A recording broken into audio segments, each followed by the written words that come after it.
नमस्कार साथियों आपका चैनल पर फिर से स्वागत है। Sorry for delay. Punjab and Haryana high court की तरफ से ड्राइंग टीचर के लिए काफ़ी अच्छी न्यूज़ हैं और इसमें उन्होंने एफिडेविट भी दिया है कि किस तरह से कितने कैंडिडेट्स जो थे वो फॉर्म भर पाए थे और कितने एलिजिबल हुए हैं, कितनों ने इंटरव्यू दिए हैं। तो इसके लिए जो इन्होंने है अपना आदेश है उसको रिजर्व कर लिया है और रिजर्व का मतलब है अब सुनवाई पूरी हो गई है और हो सकता है कि जल्द ही उसको बता दिया जाए। हालांकि कुछ केसेज हैं उनको नेक्स्ट डेट दी गई है, जैसे 27 सितंबर, तो उसकी भी बात हम करेंगे। लेकिन सबसे पहले हम देखते हैं कि क्या एफिडेविट हाई कोर्ट में जमा कराया गया है पूनम रानी केस के लिए। तो साथियों, एफिडेविट में ईशा कंबोज SCS ने ये दिया है और देखिए आप 16/9/2021 को और 8 पेज का ये पूरा का पूरा डिटेल उन्होंने दिया है। अब देखते हैं कि क्या इसमें बातें थी। आपको पता है 6911 ये मेन केस है पूनम रानी का और इन्होंने पूरी की पूरी डिटेल दी है क्योंकि जो 9 तारीख को हियरिंग हुई थी उसमें पूछना चाह रही थी कोर्ट की क्या क्या इसमें जो भी डिस्क्रिप्शंस और क्या क्या कमियां इसमें रह गई थी वो इसमें उन्होंने पूछा था। तो ये आप देख पा रहे हैं, ये सारी डिटेल्स उन्होंने पिछली जो 9 तारीख को थी हियरिंग उसमें पूछा गया था कि नंबर ऑफ कितने जो बेंचमार्क हैं कितनों ने फिक्स की, क्या कैटेगरी थी, ब्रेकअप क्या था, नंबर ऑफ कैंडिडेट कितने थे, अपीयर्ड कितने हुए। और यहाँ पर पूरा का पूरा ये दिया गया है कि इंटरव्यू में कैसे बुलाए गए, इसके साथ साथ कि डिस्ट्रॉइंग जो भी डिटेल होती हैं, जो डॉक्यूमेंट्स हैं उनको डिस्ट्रॉय किस तरह से किए गए हैं, इस तरह की बातें उन्होंने पूछी थी। तो सारी की सारी डिटेल यहाँ पे ईशा कंबोज जी ने इन्होंने इनको दी हैं। तो हाई कोर्ट ऑनरेबल कोर्ट के रिगार्डिंग ये पूरा का पूरा बताया कि 10,390 जो भी कैंडिडेट थे उन्होंने अप्लाई किया था आर्ट एंड क्राफ्ट टीचर के लिए। अब बात सारी की सारी है कि ऑनरेबल हाई कोर्ट के माध्यम से हुआ और अपीयर्ड हुए 5459 बच्चे जो थे वो अपीयर हुए। 31/1/2021 को एग्जाम हुआ और डायरेक्शन में सारा काम हुआ। अब यहाँ पर पूरी की पूरी डिटेल है कि 10/3/2021 और 18/3/2021 को यहाँ पर इंटरव्यू के लिए शेड्यूल जारी किया गया। और अब देख लेते हैं कि ब्रेकअप कैसे हुआ। तो यहाँ पर अगर हम देखेंगे तो पहला है कैटेगरी, फिर नंबर ऑफ पोस्ट, फिर ब्रेकअप में क्या था, टोटल 3131 जो कैंडिडेट थे वो बुलाए गए थे इंटरव्यू के लिए और कितने जो था वो 3 टाइम्स था। फिर नंबर ऑफ कैंडिडेट जो टोटल थे फर्स्ट में और सेकंड नोटिस में बुलाए गए थे और फाउंड एलिजिबल। तो लास्ट का जो भी कॉलम है वो नंबर ऑफ कैंडिडेट जो कि एलिजिबल थे।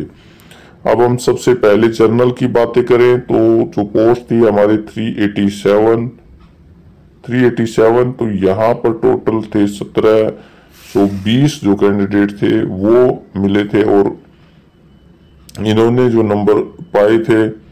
अब यहाँ पर हम देख लेते हैं कि 1161 को यहाँ पर पहले बुलाया गया और फिर ये बाद में देखिए यहाँ पर ये 3 टाइम्स इतने बनते हैं हमारे 1161, लेकिन जो बुलाए गए थे वो इतने बुलाए गए थे, लेकिन जो फाउंड पाए गए हैं वो है 1120। एलिजिबल 1120 है। क्योंकि यहाँ पर जो नंबर ऑफ कैंडिडेट्स थे वो मिले ही नहीं, क्योंकि जनरल कैंडिडेट्स की जो थी मिनिमम वो 50% थी, मतलब उनको 100 मार्क्स यहाँ पर लेने ही थे, लेकिन वो यहाँ पर जो मिनिमम रिक्वायरमेंट थी वो वहां तक नहीं पहुंच पाए। लेकिन कंपटीशन अच्छा है और आप भी अपनी राय बताइए कि कहां तक मेरिट जा सकती है, फिर इसमें बातें करेंगे हम कि मेरिट कहां तक जा सकती है। अगर हम SC की बात करें यहाँ पर तो 82 यानी कि SC A और B ये थे टोटल। यहाँ पर इनके पास 509 आए अब ये इसका डिवीजन किया गया।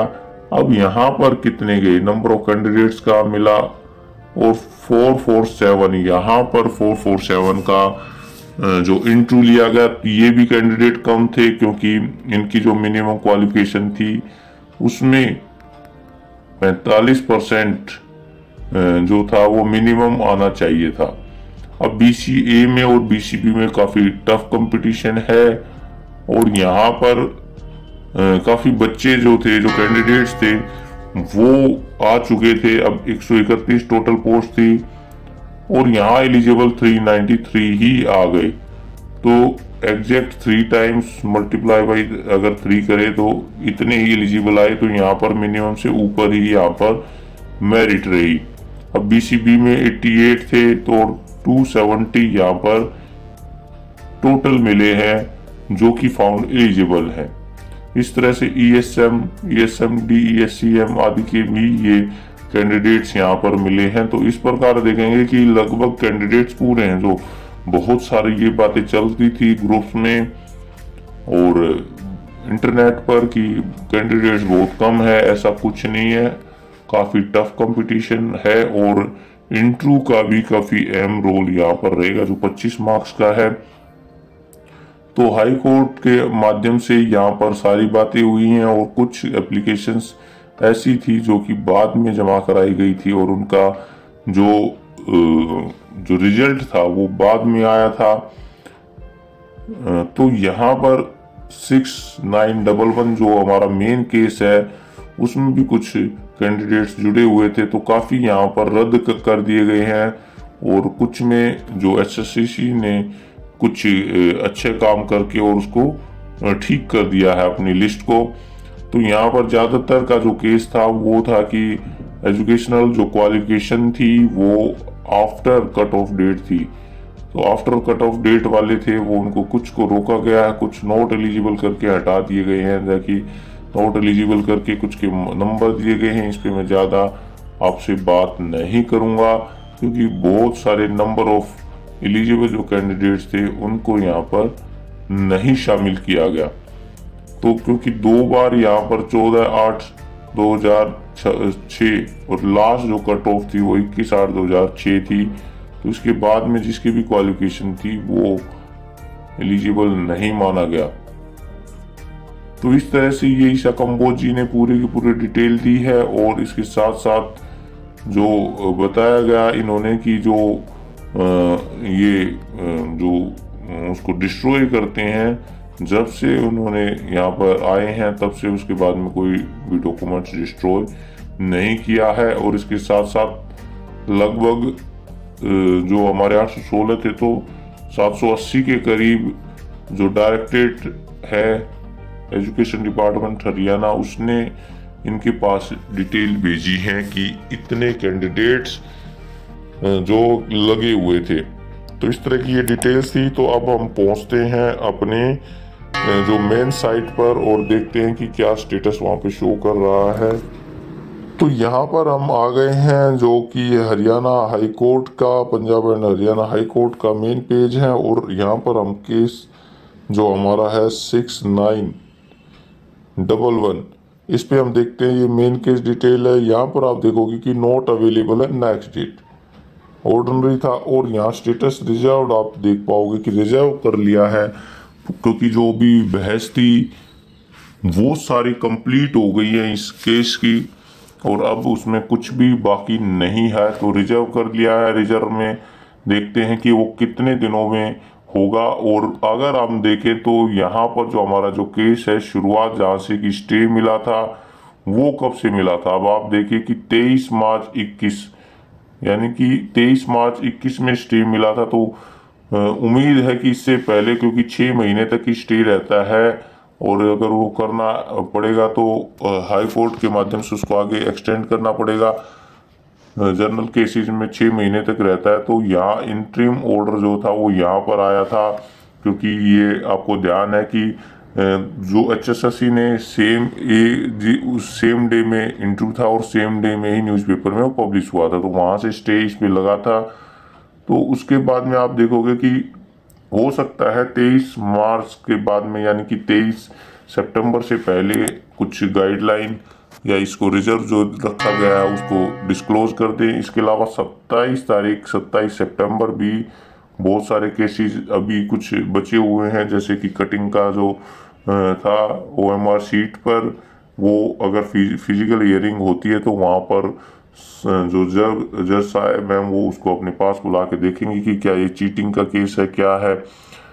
लेकिन अभी यहाँ पे अपडेट नहीं किया गया है इसका लिंक जो भी है, तो वो पूरी डिटेल यहाँ पर नहीं शो हो रही है, क्योंकि जो भी डिटेल है वो यहीं से हमें मिलती है।